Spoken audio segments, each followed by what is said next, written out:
আচ্ছা তোমরা চটপট। রাঙা, কি হয়েছে? তুই এভাবে তাকিয়ে আছিস কেন? কি হয়েছে আমাকে বল। মা আসলে কিছুই না, কাল রাত্রে আমাকে নিয়ে একটা দুঃস্বপ্ন দেখেছে। সে কি? তুই কি রাঙা, তুই কি স্বপ্ন দেখেছিস আমাকে বল না।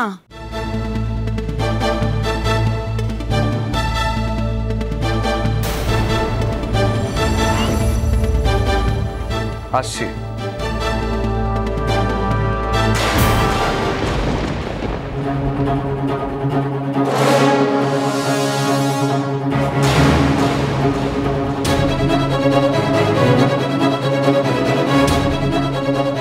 কি বেরোনোর সময় এভাবে হোঁচট খেলি, বাধা পড়ে গেল। আক্কু তুই প্লিজ একটু 2 মিনিট বসে যা প্লিজ। মা চল চল চল বসবি, চল। না না না না, মায়ের কথাটা শুনতে হয়, তুই চল, তুই চল, মায়ের কথাটা শুনতে হয়, তুই এখানে বস বস, তারপর যাবি। আরে তোমরা এরকম করছো কেন? আমি তো রোজই ফ্লাইট নিয়ে যাই, এটা তো আমার কাছে ডাল ভাতের ব্যাপার, আমার কাছে কোনো ব্যাপারই নয়। আর তাছাড়া রাঙামাটির কথায় কান দিও না।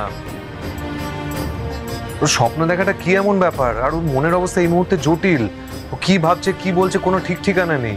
প্লিজ রাঙামতি শোনো,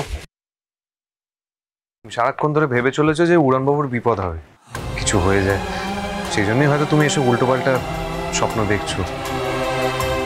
দেখো আমি তোমাকে এই মুহূর্তে বলবো এইসব নিয়ে চিন্তা করো না, শুধুমাত্র নিজের উপর ফোকাস করো, নিজের যত্ন নাও।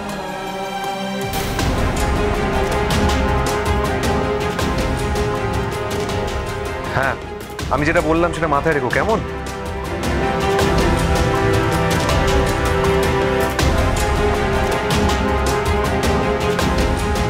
কোনো ভয় নেই।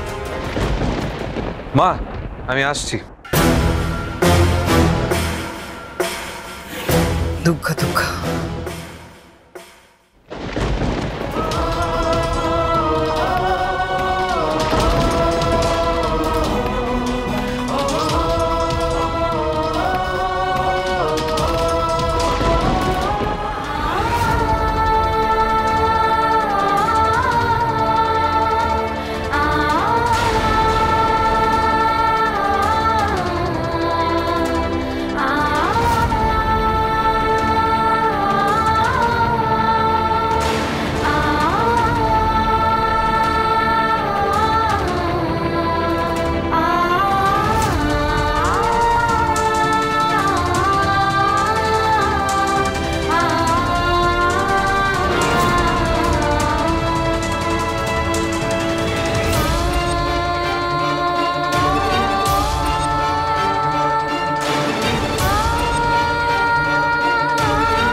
রাঙামতি তীরন্দাজ সোম থেকে রবি প্রতিদিন সন্ধ্যে 7:30টায় স্টার জলসায় ও জিও হটস্টারে।